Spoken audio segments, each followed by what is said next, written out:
आप देख रहे हैं अमेज नाउ। गंगा, यमुना, राप्ती और गोमती के तटवर्ती इलाकों से खबरें आप तक। नमस्कार, सत्य घटना के नए अंक के साथ मैं मेनका। शुरुआत करते हैं आज की मुख्य घटनाओं से।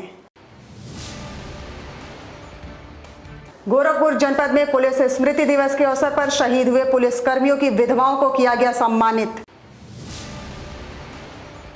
देश भर में वैक्सीनेशन का आंकड़ा 100 करोड़ पार, सम्मानित किए गए फ्रंटलाइन वॉरियर्स। गोरखपुर में 111 वर्ष की वयोवृद्ध महिला ने कराया कोरोना टीकाकरण। बीजेपी युवा मोर्चा गोरखपुर की कार्य समिति की बैठक एनेक्सी सभागार में हुई संपन्न। और बलिया जनपद में बारिश की वजह से सैकड़ों एकड़ फसल हुई चौपट। और अब सत्य घटना विस्तार।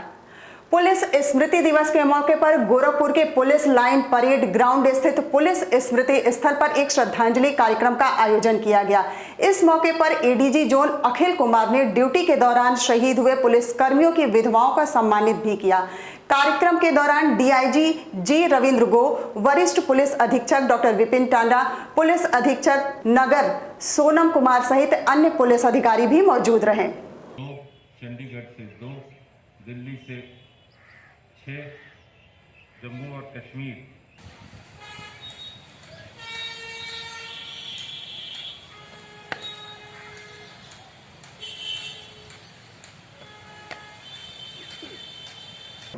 वैश्विक महामारी कोरोना पर नियंत्रण के लिए चलाए जा रहे वैक्सीनेशन अभियान के तहत 100 करोड़ वैक्सीनेशन का कार्य पूरा होने पर आज भारतीय जनता पार्टी द्वारा गोरखपुर में भी अलग अलग स्वास्थ्य केंद्र पर चिकित्सकों एवं नर्सों को सम्मानित किया गया। इस कार्यक्रम में भाजपा महानगर द्वारा सामुदायिक स्वास्थ्य केंद्र विशुनपुरा में कोरोना योद्धा के रूप में डॉक्टरों और नर्सों को बीजेपी के क्षेत्रीय अध्यक्ष डॉक्टर धर्मेंद्र सिंह ने सम्मानित किया। इस मौके पर उन्होंने कहा कि रिकॉर्ड वैक्सीनेशन से ही कोरोना पर नियंत्रण मिल सका है।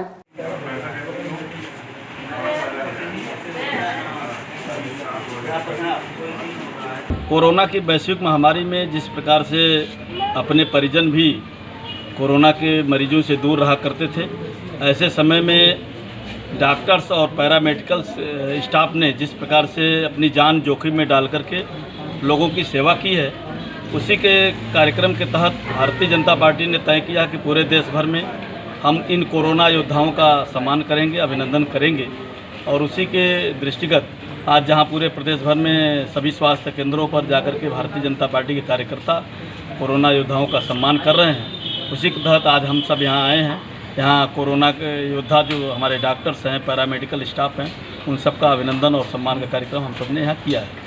गोरखपुर के छोटे काजीपुर कोविड टीकाकरण कैंप में आज 111 साल की बुजुर्ग महिला ने कोविड-19 का टीका लगवाया। महिला का नाम सकीना है। मुख्य चिकित्सा अधिकारी कार्यालय से दी गई जानकारी के मुताबिक आज छोटे काजीपुर स्थित कोविड टीकाकरण कैंप में 111 साल की बुजुर्ग महिला खुद चलकर कैंप में कोविड टीकाकरण कराने के लिए पहुंची। इसी के साथ वयोवृद्ध महिला के परिवार के अन्य सदस्यों ने भी टीकाकरण करवाया। बाहर है। बताइए। बांग्लादेश में हिंदुओं की हत्या और मंदिरों को तोड़ने के विरोध में आज बजरंग दल और विश्व हिंदू परिषद गोरखपुर के कार्यकर्ताओं द्वारा जुलूस निकालकर बांग्लादेश सरकार का पुतला फूंका गया। प्रदर्शन कर रहे कार्यकर्ताओं का कहना है कि बांग्लादेश में हिंदुओं पर अत्याचार हो रहा है और वहां की प्रधानमंत्री शेख हसीना मूक बनी हुई हैं। हम राष्ट्रपति से मांग करते हैं कि इस मामले में ठोस कदम उठाया जाए।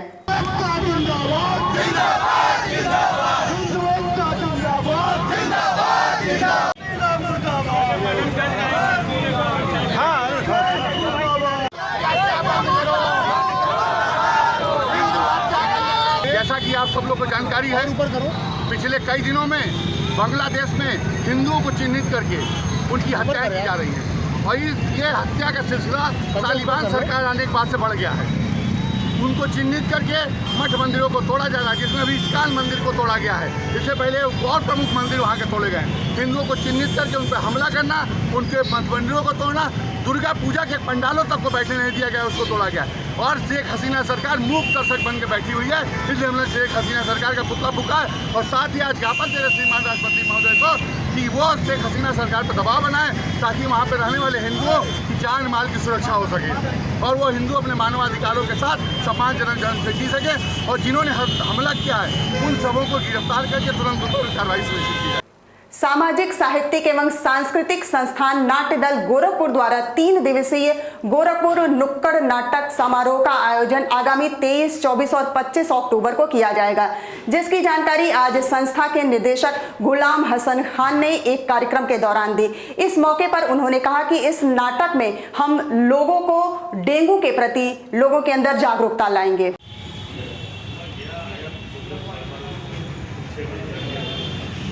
वार्ता जो हम लोग करने जा रहे हैं, ये गोरखपुर शहर में एक नुक्कड़ नाट्य समारोह करने जा रहे हैं। नाट्य दल गोरखपुर के तरफ जनता को जागरूक करने का महज एक उद्देश्य है इस समारोह को करने का, जिसमें लखनऊ बरेली की बेटी में पार्टिसिपेट कर रही है। ये पूरा उद्देश्य हमारा, इसमें डेंगू बहुत फैला हुआ है, पर्यावरण के बारे में नाटक का मेरा मेन उद्देश्य है कि डेंगू के बारे में नाटक के माध्यम से जानकारी दी जाए और पर्यावरण को कैसे हम सही करें उसके बारे में जानकारी दी जाए। वाल्मीकि जयंती के अवसर पर कल देर शाम हुमायूंपुर उत्तरी के मलिन बस्ती में एक कार्यक्रम का आयोजन किया गया। इस मौके पर वक्ताओं ने कहा कि महर्षि वाल्मीकि ने समाज के लिए जो काम किए हैं उसको भुलाया नहीं जा सकता है।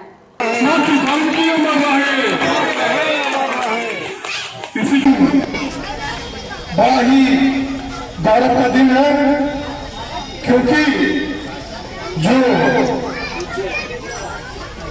एक बापू के रूप में अपना जीवन जंगलों में निभा रहे थे, बीच में यूपी के संत कबीर नगर में बच्चा चोरी और महिला की मौत के मामले में पुलिस ने अस्पताल संचालक, डॉक्टर, स्टाफ के लोगों के साथ आशा कार्यकर्त्री के खिलाफ संबंधित धाराओं के मुकदमे पंजीकृत कर मजिस्ट्रेट की मौजूदगी में आज शव को कब्र से निकालकर पोस्टमार्टम के लिए भेज दिया। दरअसल पूरा मामला खलीलाबाद के कोतवाली थाना क्षेत्र के बुद्धा कला गाँव का है, जहाँ की रहने वाली सुनीता देवी की प्रसव के दौरान ओम हॉस्पिटल में बच्चा चोरी करने और महिला की मौत के मामले में उप जिलाधिकारी खलीलाबाद सदर नवीन कुमार श्रीवास्तव ने कार्रवाई करते हुए महिला के शव को कब्र से निकालकर पोस्टमार्टम के लिए भेज दिया है।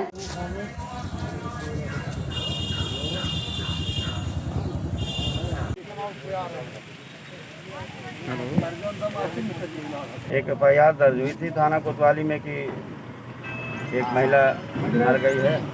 बाकी विवरण तो पुलिस के उससे आप देख सकते हैं। तो उसका शव जो है दफना दिया गया था, उसको निकाला गया है और इसको फिर पोस्टमार्टम के लिए भेजा जा रहा है। बाकी बातें पोस्टमार्टम से पता चलेंगी और पुलिस जो अपनी जांच करेगी तो पता चलेगा। सब शिकायतकर्ता द्वारा क्या आरोप लगाया गया, किस मामले को लेकर खोदा है? शिकायतकर्ता द्वारा बताया गया कि इसका एक बच्चा तो नॉर्मल पैदा हुआ, एक दूसरा बच्चा गायब कर दिया गया और इसकी मृत्यु हो गई। सर अभी तक प्रथम दृष्टया कुछ सामने निकल कर रहा है? प्रथम दृष्टया कोई अनुमान लगाना उचित नहीं है, तो पुलिस का पूरा काम है। पुलिस देखेगी, सारे तथ्यों का संज्ञान लेके जब वो बताएगी वो ज़्यादा अच्छा रहेगा। से सम्मानित महेंद्र पासवान की स्मृति में आज 1600 मीटर दौड़ प्रतियोगिता का आयोजन किया गया। इस प्रतियोगिता में क्षेत्र के सैकड़ों युवाओं ने प्रतिभाग किया। इस दौरान विशिष्ट अतिथि के रूप में चौरी चौरा विधानसभा के सपा प्रत्याशी जितेंद्र निषाद द्वारा हरी झंडी दिखाकर प्रतियोगिता का शुभारंभ किया गया। इसके साथ ही बतौर मुख्य अतिथि पूर्व विधायक विजय बहादुर यादव द्वारा विजेता खिलाड़ियों को पुरस्कार सहित नगद राशि वितरित भी किया गया।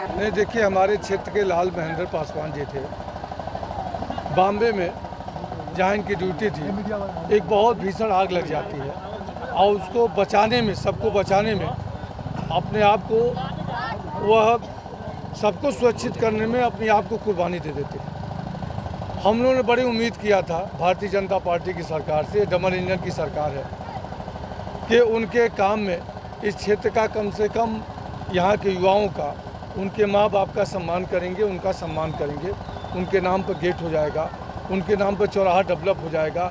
यही उनके भाई वीरेंद्र पासवान इस क्षेत्रवासियों की मांग थी, लेकिन हम लोगों को निराशा मिली। आज हमने पूरे परिवार को आश्वस्त किया है कि अपनी सरकार बनते ही उनके नाम पर यादगार में गेट बनेगा और गेट के साथ ही मोतीराम अड्डा चौराहे पर महेंद्र पासवान की मूर्ति भी लगाई जाएगी। इस मौके पर सपा प्रत्याशी जितेंद्र द्वारा यह घोषणा किया गया कि समाजवादी पार्टी की सरकार आती है तो तत्काल शहीद महेंद्र पासवान के नाम पर एक स्मृति द्वार बनाया जाएगा।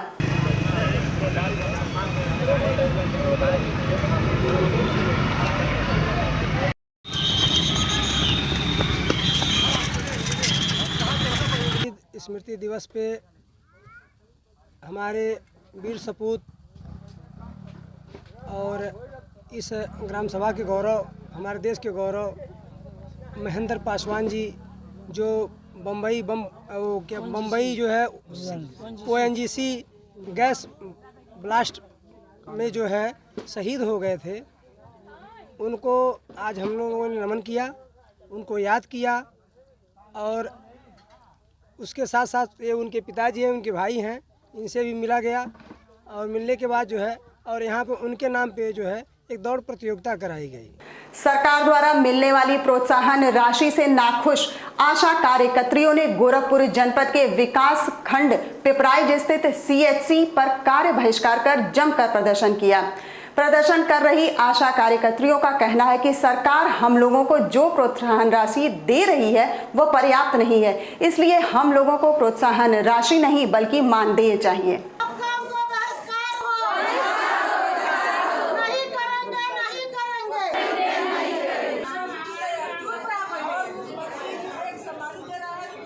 राजकुमारी प्रजापति। आप लोग यहाँ ब्लॉक पे धरने पे बैठी हैं जी, क्यों बैठी हैं और क्या वजह है? हम लोग का इसलिए बैठे हैं कि हम लोग का प्रोत्साहन राशि जो सरकार दे रही है हमको निश्चय मानदेय बना दे। हाँ, जो काम हम लोग करते हैं उसी का हम लोग का निश्चय मानदेय बना दे। हम लोग 2006 से काम कर रहे हैं, आज तक ले सरकार हम लोग को नचनिया नाच नचा रही है, आज सौतेला व्यवहार कर रही है। हम लोग 24 घंटे काम करते हैं। हम लोग का डिलीवरी पर नियुक्ति किया था सरकार ने कि हम लोग निःशुल्क सरकार के नियुक्ति हम लोग करें, बाकी हम लोग को काम पर काम सरकार दे रही है। आखिर किस लिए हम लोग को काम पर काम दे रही है? हाँ, इनकी मांगे हैं। आज मुझे पता चला कि धरने पे बैठी हैं, अभी मैं आया हूँ तो पता चला कि ये काम ज़्यादा करती हैं, उनके हिसाब से इनको पैसे कम मिलते हैं। मुख्य बातें यही हैं और इनकी जो मांगे हैं इसको मैं आज ही जो है अपने CMO महोदय को अवगत कराऊंगा, जिससे कि इनके धरने पे होने की वजह से काम प्रभावित हुआ है, इस बात की सूचना मैं आज दूंगा। पहले कोरोना और अब मौसम की बड़ी मार किसान झेलने को मजबूर हैं। खेतों की ये तस्वीर बलिया जनपद के गढ़वाल ब्लॉक स्थित बहादुरपुर और 15 ब्लॉक के पकड़ी गांव की है, जहां किसानों की फसल पूरी तरह से नष्ट हो चुकी है। दरअसल 2 दिन पहले तेज हवाओं और बारिश की वजह से सैकड़ों एकड़ लहलहाती धान की फसल पूरी तरह बर्बाद हो चुकी है। पीड़ित किसानों की माने तो केवल कागजों और समाचार पत्रों में किसानों की मदद की बात कही जा रही है, लेकिन हकीकत में कोई भी मदद प्रशासन से नहीं मिल रही। सर, परसों रात को यहाँ बहुत तेज आंधी पानी आ गई और आंधी पानी आने के बाद इतना तेज आंधी पानी आई कि अब मान लीजिए कि धान अब 10 दिन 15 दिन के अंदर काटने के कगार पर थे सब, लेकिन अब तो यहाँ गिर गई। आपके सामने साक्षात है, कोई हम बना के कह भी नहीं रहे हैं, आप तो देख ही रहे हैं। यहाँ पे देखिए यही स्थिति, यही हालात है यहाँ पे। अब तो मान लीजिए गेहूँ की बुआई करनी है, आगे ट्रैक्टर की जुताई, तेल बढ़ गया तो अब समझते हैं जुताई बढ़ गई। खाद बीज की दाम आप देख ही जाने रहे हैं। हम लोगों को खेती से ही खेती करनी है, बाहर की कोई हमारे पास आमदनी है ही नहीं है। ये बताइए हम लोग कहाँ से खेती करें? सरकार कह रही है कि किसान को जो फसल नुकसान हो रहा है उसका मुआवजा दिया जा रहा है। अरे बड़े भाई साहब, आप तो मान लीजिए मीडिया से जुड़े हैं, आप इस बात को सरकार तक पहुँचाएँ। यहाँ लेखपाल तक तो आ ही नहीं रहे हैं, बड़े अधिकारी को तो बात ही छोड़िए, यहाँ लेखपाल तक भी नहीं घूम के मुआयना करने आया कि कहाँ फसल नुकसान हुआ है, कहाँ खड़ा है। सत्र 2019-20 की PhD परीक्षा कराए जाने की मांग को लेकर आज गोरखपुर विश्वविद्यालय के शोध छात्र छात्राओं ने प्रशासनिक भवन स्थित कुलपति कार्यालय के समक्ष जमकर प्रदर्शन किया। छात्रों का आरोप है कि 2019-20 की सभी विषयों के शोधार्थियों की कक्षाएं खत्म हो चुकी हैं और कंप्यूटर प्रोग्रात्मक और असाइनमेंट भी पूरा हो चुका है, लेकिन अभी तक हमारी परीक्षाएं नहीं हुई हैं।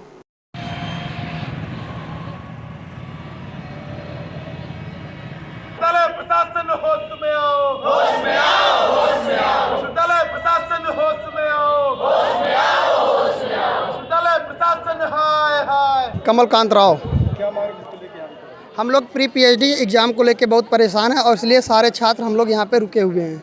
और मतलब यहाँ पे विद्यालय प्रशासन ने 2019 का जो हमारा पैटर्न था उसके आधार पे इनको जल्दी से एग्ज़ाम कराना चाहिए। अक्टूबर 2020 में ये हुआ था कि एग्ज़ाम हो जाएगा, तब तक हम लोग बहुत तैयारी किए, कई बार तैयारी हम लोग बार करते हैं, हम लोग मानसिक रूप से परेशान हो चुके हैं। जबकि यहाँ पे क्या हो रहा है कि अभी एक न्यू पैटर्न ला रहे हैं कि नहीं, मतलब यहाँ पे 2021 का जो पैटर्न है उसके अकॉर्डिंग हो सकता है कि एग्ज़ाम कराया जाए। तो हम लोगों ने एक नोटिस जारी हुआ है 2019-20 और 20-21 का पैटर्न सेम हो जाएगा। तो इसलिए हम लोग सारे लोग आंदोलन के लिए यहाँ पे इकट्ठा हुए कि नहीं, 2019-20 का 6 महीने जो सिलेबस है सबका कंप्लीट है, कंप्यूटर से लेके हम लोगों का रिसर्च मेथोडोलॉजी सब कुछ हो चुका है, ठीक है। तो हमारा 2019 के पैटर्न पे ये एग्ज़ाम कराएं और जल्दी से जल्द कराएंगे। और हम लोग अब इसके बाद कोई हमारे पास ऑप्शन नहीं है, क्योंकि हम लोग 2019 के पैटर्न पे ही एग्जाम देंगे। भारतीय जनता युवा मोर्चा गोरखपुर क्षेत्र की कार्य समिति की बैठक आज एनेक्सी सभागार में संपन्न हुई। बैठक में बतौर मुख्य अतिथि भारतीय जनता युवा मोर्चा के प्रदेश अध्यक्ष प्रांशु दत्त द्विवेदी एवं गोरखपुर के सांसद रवि किशन भी मौजूद रहे। 4 सत्रों में आयोजित इस बैठक में आगामी विधानसभा चुनाव के मद्देनजर कार्यकर्ताओं को सक्रिय करने पर चर्चा हुई। इस संबंध में सांसद रवि किशन ने कहा कि आज मोर्चा के 12 जिलों के पदाधिकारियों की बैठक थी, जिसमें सभी को सोशल मीडिया पर एक्टिव रहने के लिए कहा गया है। नौजवानों के साथ अब की बार 350 पार आप लोग हर जगह देख रहे हैं। नौजवानों के साथ 350 पार। देखिए, सोशल मीडिया ही अभी इस वक्त पूरे वर्ल्ड को कैप्चर किया हुआ है। इसको अगर आप अखबार में नहीं छप पा रहे हैं, अगर आप सेलिब्रिटी नहीं हैं, आप बड़े नेता नहीं हैं, तो आप भी सेलिब्रिटी बन सकते हैं। और आपके पास सबसे बड़ा माध्यम है आपका मोबाइल। ये मोबाइल फ़ोन जो आपके पास है, ये आपको सबसे बड़ा सेलिब्रिटी बनाता है, सबसे बड़ा नेता बनाता है। तो उसके लिए भारतीय जनता पार्टी युवा मोर्चा की आज जो समिति बैठक थी हमारे गोरखपुर क्षेत्र की, पूरे क्षेत्र की, तो उसमें 12 जिले के थे, 12 जिले के सारे पदाधिकारी थे, हमारे अध्यक्ष भी थे, हमारे महामंत्री जी भी थे। हमने यही कहा कि आप लोग ट्विटर पे, फेसबुक पे, इंस्टाग्राम पे रहिए। दिन में अपने 10 पोस्ट प्रत्येक योद्धा जो भारतीय युवा जनता युवा मोर्चा का है वो 10-10 पोस्ट करे और अपने आप को आप सेलिब्रिटी से कम नहीं करेंगे।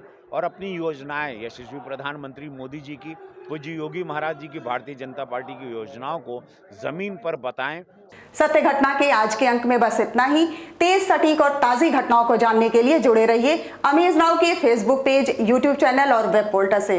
अगले अंक में आपसे फिर होगी मुलाकात, तब तक के लिए नमस्कार।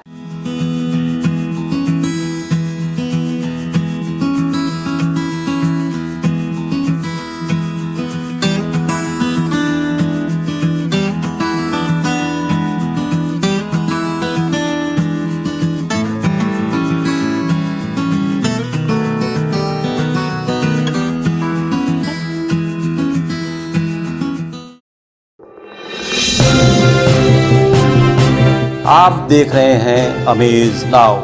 गंगा, यमुना, राप्ती और गोमती के तटवर्ती इलाकों से खबरें आप तक।